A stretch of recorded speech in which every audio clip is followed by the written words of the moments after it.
Jorge, te dejo el micrófono. Gracias, Ramón. Buenas noches, buenas tardes. ¿Verdad? Sé que ya están cansados, ha sido una jornada larga. Y después de escuchar la tecnología, la industria del deporte al servicio de los atletas, créanme que nosotros les traemos una historia de éxito. Ya decía Ramón Aranza acerca de los logros de María del Rosario Espinosa, multicampeona olímpica, 3 Juegos Olímpicos y en los 3 medallista. Imagínense la consistencia para estar 12 años en el mejor nivel, además de los mundiales, centroamericanos, panamericanos. Y bueno, vamos a platicar. Por favor, ponte cómoda, María. ¿Cómo estás? Muy bien, buenas tardes a todos. Pues encantada, con un gusto de estar compartiendo lo que es mi experiencia como deportista, como mexicana aquí con todos ustedes. De verdad, muy orgullosos definitivamente de nuestros atletas mexicanos, porque cada vez que venimos a este tipo de eventos nos damos cuenta de cómo se va mejorando la tecnología al servicio de ustedes, los deportistas. Nada más que nuestros deportistas empiezan de cero y únicamente tienen cuando arrancan un corazón enorme que no les cabe en el pecho y una gran mentalidad. Así que vamos a iniciar esta plática con esta gran deportista hablando de sus orígenes y para que nos platique, por ejemplo, de La Brecha, Sinaloa, de donde ella es originaria, orgullosamente originaria. Platícanos un poco de La Brecha, Sinaloa. Así es, bueno, La Brecha es un poblado que le pertenece al municipio de Guasave, en el estado de Sinaloa. Es un poblado, para que ustedes más o menos se den cuenta, como de 2,000 habitantes, casi como su colonia, yo creo, ¿no? Más o menos. Pero de ahí es donde yo crecí, ahí fue la primera vez donde el taekwondo y yo nos hicimos mejores amigos. Y también pues prácticamente fue donde yo conocí este deporte, el único deporte formal que se hacía en ese momento, ya que lo hacía el profesor que lo daba, que lo impartía en ese momento, pues era estudiante también. Y de alguna u otra manera, pues él trataba como de que los niños que estábamos en ese momento, pues chiquitos, grandes, a toda edad, que lo hiciéramos en lo que es La Brecha. Correcto, y tenías, me decías, 5 años y tienes un hermano que es mayor y los llevaron a ambos. ¿Y qué pasó con tu hermano? Bueno, curiosamente a mí siempre me gustó el deporte. Mi papá era boxeador. A mi papá, bueno, la mamá de mi abuela, la mamá de mi papá, no lo dejaba, o más bien no lo dejó ser profesional porque un rollo de creencias, ¿no? De mamás y todo ese rollo. No, bueno, pues el boxeo es medio peligroso para cualquier papá. Y mi papá siempre me vio más cualidades a mí en el deporte, pero también mi hermano tenía la cualidad física, ¿no?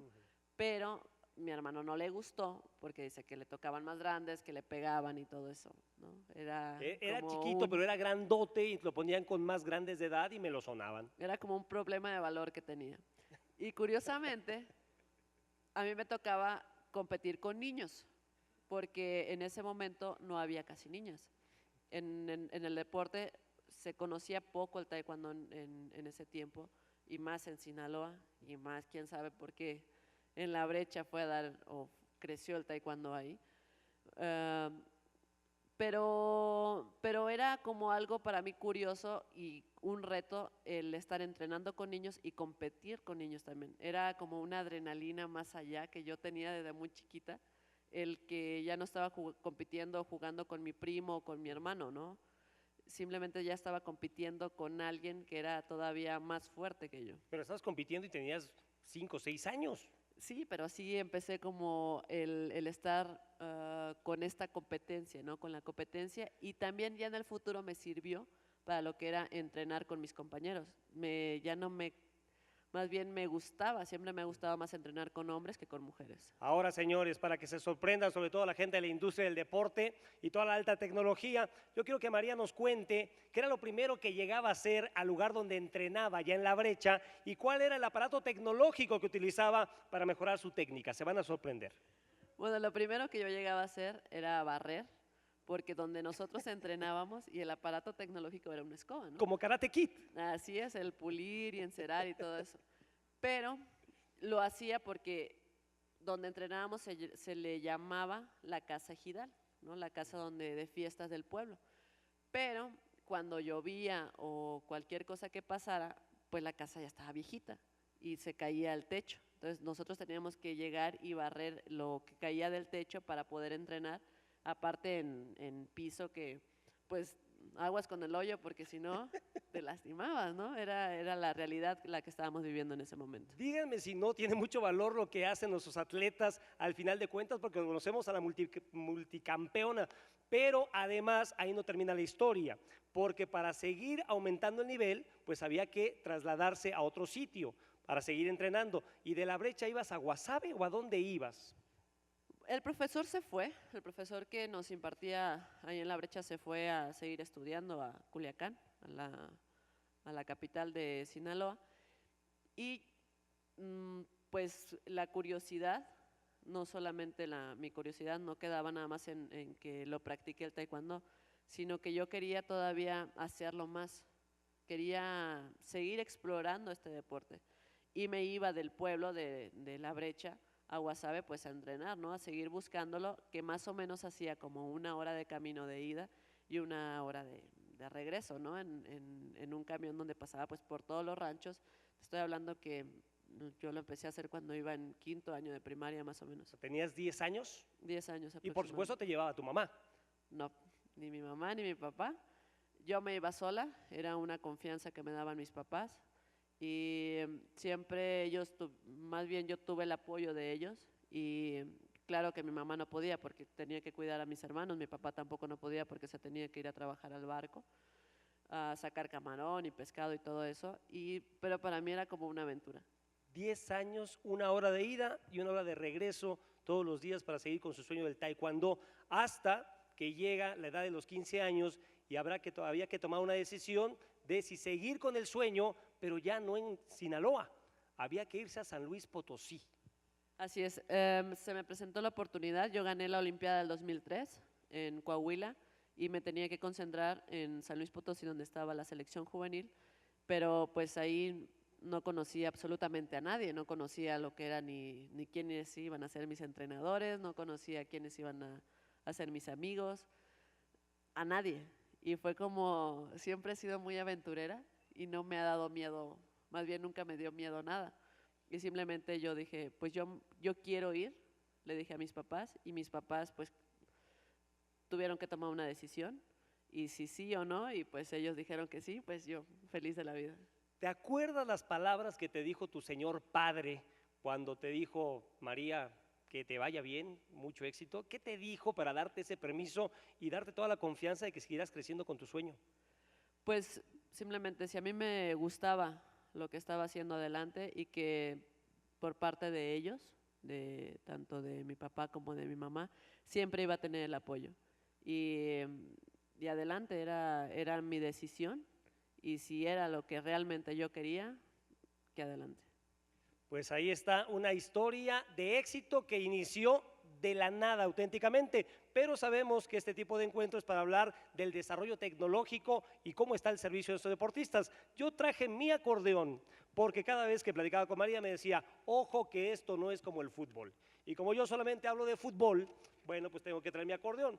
Y aquí tengo mis preguntas. Y una es, bueno, por ejemplo, ¿cómo está compuesto tu equipo multidisciplinario? ¿Cuántas personas trabajan hoy con esa niña que empezó barriendo su lugar de entrenamiento? Hoy, ¿cuánta gente tienes a tu servicio, por así decirlo, para tus prácticas? Bueno, mi equipo multidisciplinario consta de 4 entrenadores que son de la selección mayor. Está el médico de cabecera de la selección también. Están 2 fisiatras. También tenemos lo que es nuestro nutriólogo y psicólogo. Ahora, María, de cuando arrancaste, ¿no? A los 5 años ya no, a los 10 tampoco, pero sí a los 15, allá en La Loma, que es un lugar muy bonito en San Luis Potosí, donde nuestros deportistas de alto rendimiento tienen la posibilidad de trabajar. ¿Cómo has sentido el desarrollo en cuanto a la tecnología? El taekwondo, por ejemplo, platicábamos del traje, que es el dobo. ¿Se ha desarrollado? ¿No se ha desarrollado? Porque yo recuerdo cuando nos metían a clase de karate y éramos chiquitos, no te podías ni mover porque eran totalmente tiesos. Sí, era muy duro. Antes era completamente duro o los que estaban con más tecnología en ese momento eran muy pesados también. Sudabas y el dobox se te secaba, pero hasta las 3 horas, 4 horas. Pero mira, yo creo que mi deporte, el taekwondo, ha avanzado a pasos agigantados.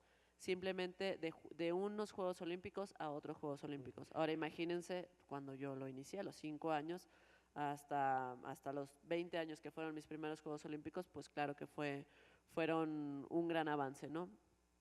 Pero a mí me pasó algo muy curioso con mi deporte. En el 2008 fueron mis primeros Juegos Olímpicos, pero yo venía con el taekwondo convencional, el taekwondo que yo aprendí de muy pequeña, que era, El básico, diríamos. era el de echar golpe, ¿no? Ujú. A donde cayera. No era, sí era estratégico, pero era más que nada como muy agresivo, muy aguerrido, ¿no? Ese taekwondo. Pero en el 2012 viene el cambio de peto electrónico. La Entra innovación. completamente la tecnología con nosotros y a mí fue algo que me costó mucho trabajo adaptarme. ¿Por qué? Porque también viene lo que es el cambio de estructura de los atletas.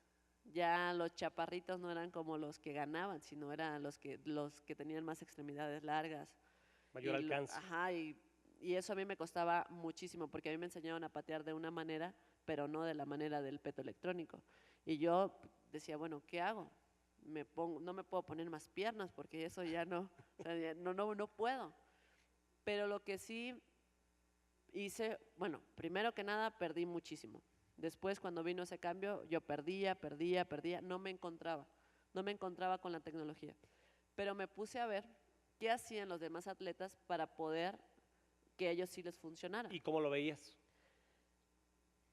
Lo veía complicado por mis recursos, porque yo no tenía esos recursos. ¿Qué eran? ¿Qué necesitabas? Piernas más largas, que era el tipo de pateo, que yo no lo La tenía. técnica. La técnica que se estaba usando para el peto electrónico, pero dije, yo no puedo ni ponerme ni quitarme piernas, simplemente lo que yo voy a hacer es mejorar qué es lo que puedo contrarrestar yo para poder entrar dentro del juego de la tecnología, sin quitarme ni ponerme, simplemente qué es lo que puedo mejorar con mis recursos. Para el 2016 entra lo que es todo electrónico, lo que es el peto y lo que es la careta. Y más complicado para mí, porque yo me quedé en las competidoras chaparritas, en las chiquitas, y cualquier rozón que me daban, ya se iban 3 puntos arriba, ya se iban con gran ventaja. Entonces lo que hice fue practicar que ya no me pegaran en la cabeza. Y era practicar de que ponía a varios de mis compañeros, los más altos, órale, a que me pegaran en la cabeza. Y yo tratar de cuidarme o de proteger esos puntos.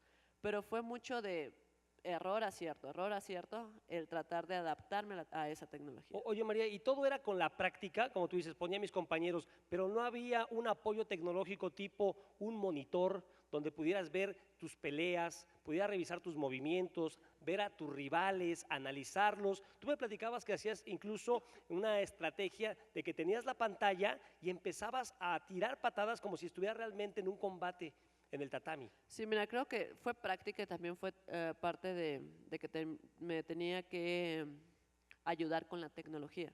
Una de las cosas que yo hice fue meterme a los estudios de biomecánica, tratar de saber cuáles eran mis errores que yo estaba cometiendo para poder colocar mejor la técnica en cuestión del peto ya electrónico. Otra de las cosas, como bien lo mencionaste, yo ponía un proyector y ahí tenía tanto mis combates como otros combates. ¿A quién se le ocurrió eso del proyector?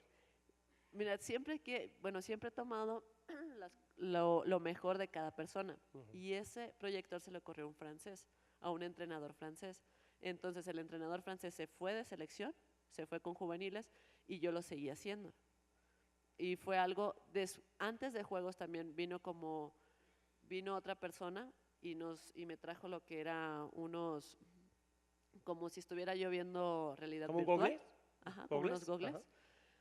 Pero ya estaba muy corto de lo que es la competencia fundamental, entonces ya no me podía adaptar yo porque ocupaba tiempo y seguí con lo que era el proyector y eso me ayudó muchísimo para poder hacerlo como si estuviera ya real y ver qué era lo que yo estaba cometiendo, qué errores estaba cometiendo. Ahora, a tu nivel, María, se conocen con todos los competidores ya de todo el mundo, en mundiales, en Juegos Olímpicos. ¿Hay reciprocidad en cuanto a, oye, mira, yo estoy haciendo esto y me está funcionando para el desarrollo? ¿Son envidiosos? ¿Hay cosas tecnológicas que veas en otros países que en México no tenemos y que quisiéramos tener? Mira, creo que sí hay muchas cosas de las cuales nosotros nos hemos quedado atrás. Por ejemplo, para una competencia lo mejor son lo que puedes cargar en ese momento, ¿no? Nosotros hemos visto tanto en deportistas como de Francia, como los coreanos también, que siempre tratan de llevar lo más nuevo en tecnología. Por ejemplo, hay unas botitas que son como frío, que son manuales, que las pueden cargar a cualquier lado, y entonces nosotros nos recuperamos de una forma viejita, que es el hielo, el ¿Se masaje siguen con metiendo hielo en y tinas de todo. hielo? Nos siguen metiendo en tinas de hielo y ya ellos se ponen sus botitas y ya para el siguiente combate sus piernas ya están recuperadas. Pero para eso nosotros pues tenemos que hacerlo a la antigua, ¿no? Y ahí como siempre tratas de agarrar lo mejor de otros lugares, pero desafortunadamente pues nosotros todavía nos hemos quedado un poco rezagados en eso. Bueno, ya hablamos un poquito acerca de lo que es la competencia, pero el entrenamiento previo, la ropa, me decías, hoy es más cómoda, ya te dejan ponerte licras completas o cortas, ¿no? Ustedes que son mujeres tops, que son mucho más cómodos que antaño. Sí, mira, yo la verdad que he tenido una adaptación también con mi ropa con la que he entrenado. Under Por, Armour, si no nos regañan. claro. Por ejemplo, hace 3 años que yo estoy con la marca Under Armour y he cambiado mucho en aspecto de entrenamiento. Por ejemplo, simplemente en mis tenis. Antes parecía que entre más pesados era mejor y yo padecía horriblemente de las rodillas y no cambias también tu mentalidad, que el tenis no necesariamente tiene que estar pesado o tienes que usar un tenis para todo. Después me di cuenta, conforme los fui utilizando, que si yo hacía agilidad, pues era un tipo de tenis. Si yo hacía carrera, era otro tipo de tenis, que es algo que me daba también lo que era mi patrocinador, que me daba Under Armour, esa facilidad de hacerlo. Una vez tenía un problema en tobillo y tienen más bien un tenis Modelo. de botita, entonces para mí era la salvación poder hacer mis ejercicios con eso. También la cuestión de, yo para nada usaba leggings. Licras no, eso no decía yo. ¿Por qué? Porque me acostumbraba a usar lo que era el pants, lo aguado, ¿no? Nuestro deporte siempre es como el pantalón flojo y para carrera, para todo, siempre lo usé como el pants. La ropa de compresión ahora. No, y ahora pues la ropa de compresión, la ropa que me hace ser como, si estoy corriendo en la pista, pues ya no tengo que usar dos pants. Ya a la mitad ahora le va uno para afuera, la chamarra, y va, parece tianguis en la pista. No, simplemente ya con mis leggings, con una playera, con una blusa ya manga larga, donde si estoy a 10 grados con esa puedo correr. La verdad que es mucho más fácil de hacer las cosas que ponerme 10 chamarras, ¿no? Ahora, por ejemplo, traigo esta pulsera, me acuerdo para el 2012, que la doctora me tenía que tocar en mi habitación a las 6 de la mañana porque tenía que tomarme mi pulso basal, entonces no tenía que abrir yo porque no me podía parar, tenía que abrir una compañera y la doctora llegaba y me tomaba el pulso basal. Entonces, porque era un parámetro que necesitaba mi entrenador, que tanto me estaba recuperando, y ahora no, ya tengo lo que es mi pulsera, veo en lo que es el teléfono, en la aplicación, cuánto dormí y cuál es mi pulso. Entonces, para mí era mucho más fácil. También en lo que es la competencia, siempre tenía que traer o llevar 3 top, licras que me la ponía y al final de la competencia pues ya estaban como calzoncitos porque se recorrían y cositas así. Yo creo que es algo que me ha ayudado mucho la tecnología en lo que es la ropa deportiva para tanto el rendimiento de mi entrenamiento como de mi competencia. Pues un verdadero deleite platicar con María del Rosario Espinosa, de verdad un ejemplo, ya decíamos, es un orgullo mexicano. María, y pues perdón, pero soy periodista y quisiera saber si tendremos a María del Rosario Espinosa en los próximos Juegos Olímpicos. ¿Vas a hacer el ciclo olímpico? ¿Qué has pensado? Mira, lo que yo he pensado es ir año con año, paso a paso. No es como cuando yo inicié en mis primeros Juegos Olímpicos, que mi meta era dejar una huella en el deporte mexicano. Simplemente ahora creo que siempre tuve en mente los 3 Juegos Olímpicos, hacer 3 Juegos Olímpicos, mis 3 medallas olímpicas.